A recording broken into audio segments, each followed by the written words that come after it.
Keraguan itu memperlambat datangnya pertolongan dan keajaiban dari Allah. Makanya aku tergantung prasangka hambaku kepadaku. Kenapa ada orang di zaman dulu tuh kayak dapat karomah, keajaiban-keajaiban dalam hidupnya. Kayak nggak mungkin terjadi secara logika dan ilmiah. Karena memang dia yakinnya ke Allah itu 100%. Apakah kalau kayak gitu kita nggak perlu ikhtiar? Perlu, tapi ikhtiar nggak ada hubungannya dengan keyakinan. Ikhtiar itu hubungannya dengan kewajiban. Allah yang suruh ikhtiar, tapi yakin berhasil apa enggak, itu urusan yang kedua, urusan hati antara kita dengan Allah Subhanahu wa taala. Kayak kita minum obat. Tentunya kita harus beli obat yang paling bagus, dokter yang paling recommended, yang spesialis. Oke, itu ikhtiar. Tapi kalau sampai hati kita terlibat dengan ikhtiar itu, meyakini bahwa kalau ini pasti sembuh, kalau ini kayaknya nggak ada harapan, soalnya dokter juga nggak ahli, berarti hati kita sudah terpaut dengan makhluk dan berarti sudah berkurang yakinnya kepada Allah. Saat itu kita tidak akan melihat keajaiban.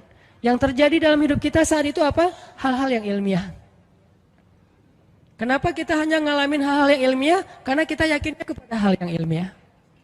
Kenapa ada orang yang ngalamin hal-hal yang sifatnya miracle? Karena dia yakinnya kepada mukjizat. Yakinnya kepada aun atau pertolongan dari Allah Subhanahu wa taala. Jadi bukan kita tidak berikhtiar, ini bab a'malul qulub. Amal hati. Apakah hati kita yakin enggak sama Allah Subhanahu wa taala?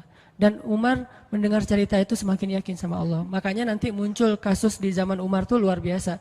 Ini presiden kalau imannya 100% ke Allah, ada masalah di negaranya tuh dia tinggal bilang ya Allah beres tuh masalah. Jadi di Mesir waktu itu ada musim paceklik sampai sungai Nil tuh hampir habis tuh. Sehingga air sungai Nil nggak mengalir lagi ke ladang-ladang jagung, gandumnya orang-orang Mesir. Dan orang Mesir yang dulunya menyembah anak sapi betina mulai syirik lagi nih. Mulai berpikir kalau kayak gini mah sama aja setelah Islam datang kita tetap aja susah, paceklik. Mending kita doa lagi ke nenek moyang kita, dewa-dewa yang dulu. Gubernur Mesir yang namanya Amr bin As waktu itu ngirim surat kepada Umar ke Madinah. Ya Amirul Mukminin, Mesir sedang diuji oleh Allah dengan kekeringan dan masyarakatnya hampir syirik. Kami mohon bantuan dari pusat, dari Madinah untuk membantu bagaimana mengatasi kekeringan di Mesir. Begitu surat itu sampai ke Umar bin Khattab, Umar nulis balik surat dalam bentuk doa. Bismillahirrahmanirrahim. Ya Allah, turunkanlah hujan untuk masyarakat rakyat Mesir. Dikirim ini surat ke Mesir. Waktu itu ibu kotanya masih Alexandria, belum Kairo. Dikirim ke Alexandria, malam itu diambil sama Amr bin As. Pas dibaca oleh Amr bin As, Bismillahirrahmanirrahim. Ya Allah, berikan rakyat Mesir hujan yang mencukupi untuk mereka. Saat itu juga hujan turun. Sampai sungai Nil meluap dan menggenangi ladang-ladang jagung dan gandumnya orang-orang Mesir. Dan mereka bertakbir semuanya. Cuman ngirim surat doang dari Amirul Mukminin. Kan enak ya? Coba kalau kita hidup di zaman Umar. Ya Amirul Mukminin, saya belum dapat jodoh. Ya Allah beri dia jodoh. Beres. Cepet banget loh.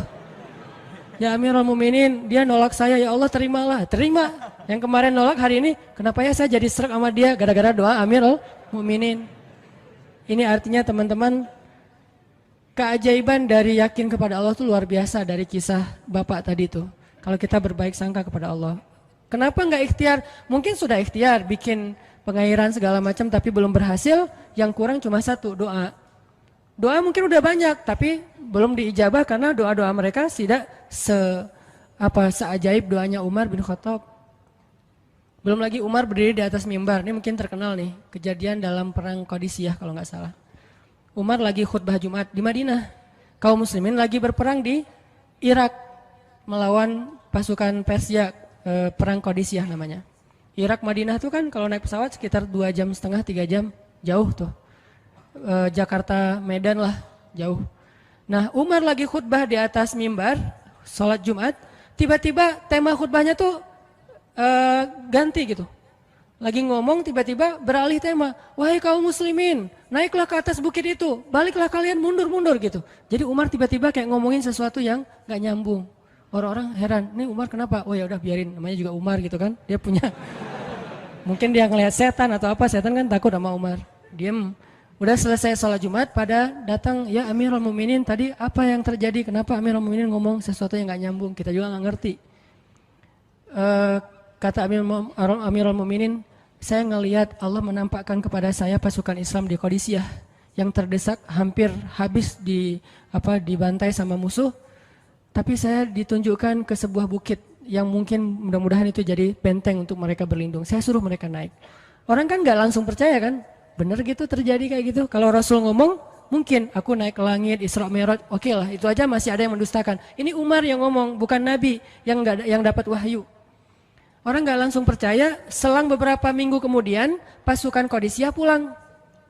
Jadi utusan mereka pulang bawa berita tentang kemenangan perang dalam perang Qadisiyah. Dia cerita, suatu hari di hari Jumat kami sedang berperang. Kami terdesak, hampir habis dibantai sama musuh. Udah nggak ada jalan untuk berlindung. Tiba-tiba kami mendengar suara Umar, Amirul Mukminin berteriak, wahai kaum muslimin, naiklah ke atas bukit ini supaya kalian terlindungi. Akhirnya kami mundur naik ke atas bukit dan selamat waktu itu. Berarti benar-benar terjadi. Kok bisa? Ya, qadarullah. Ini keajaiban iman mereka. Apakah kita bisa mendapatkan pengalaman-pengalaman kayak gini? Bisa, kalau keimanan kita dengan level yang sama. Kalau nggak selevel yang sama pun, minimal kita nusaddid. Kalau kita tidak bisa sama persis, minimal kita berusaha untuk nuqarib. Berusaha untuk pengalaman kita nanti walaupun nggak sama persis, mirip-mirip dengan pengalaman mereka. Lagi-lagi bukan berarti tidak berikhtiar. Ini keajaiban-keajaiban yang terjadi. Dan saya juga baru ngalamin kemarin pas saya di seminggu, nggak kurang dari seminggu yang lalu, saya baru pulang dari laut di Batu Karas. Di sini ada teman saya, Agi. Mana Agi? Nah, ini Agi ya. Ini by the way model iklan. Ada deh pokoknya iklan jodoh maksudnya. Agi ini anak Batu Karas. Agi boleh diceritain? Agi ini anak Batu Karas. Batu Karas itu Jawa Barat, daerah Pangandaran. Dari Bandung kurang lebih 6 jam perjalanan. Kalau lagi ada ombak saya suka ke sana nonton orang main surfing. Nggak main sih, main dikit-dikit tapi nggak jago. Nonton orang main surfing. Ketemu Agi. Agi nggak tahu tuh ya. 2 hari sebelum saya datang ke Batu Karas dia sakit kayak demam gitu. Mungkin habis diputusin kali ya. Dia demam gitu, nggak enak badan, pengen pulang. Biasanya kalau nggak enak badan cuma dia tinggal di Jakarta, paling juga di kos-kosan. Tapi kali ini pengen pulang ke Batu Karas banget. Aduh, kenapa ya pengen pulang ke Basroh Batu Karas gitu ya. Batu Karas kayak Basroh gitu. Pengen ke Batu Karas. Pas dia pulang, hari saya lagi mau main tuh, dia diajak sama temennya, ngojek itu berenang yuk gitu. Yuk berenang. Dia ikut, padahal lagi nggak enak badan, tapi pengen berenang. Pas lagi di pantai, saya datang ketemu loh, kayak kenal nih, hitam-hitam ektis gitu.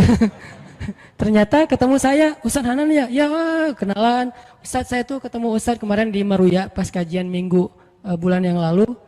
Cuman karena jamaahnya banyak, saya nggak bisa ketemu Ustadz, nggak bisa salaman. Saya waktu itu membatin.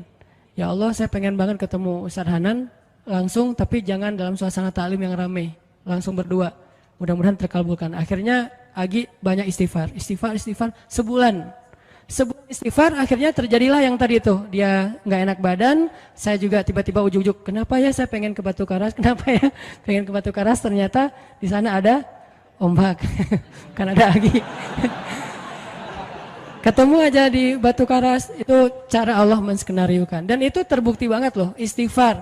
Bukan karena saya orang soleh, dan kita bisa istighfarin siapa aja. Saya pengen ketemu ini, dan itu ajaib. Kalau misalnya nggak ketemu pun di dunia, insya Allah ketemu dengan orang soleh itu nanti di akhir.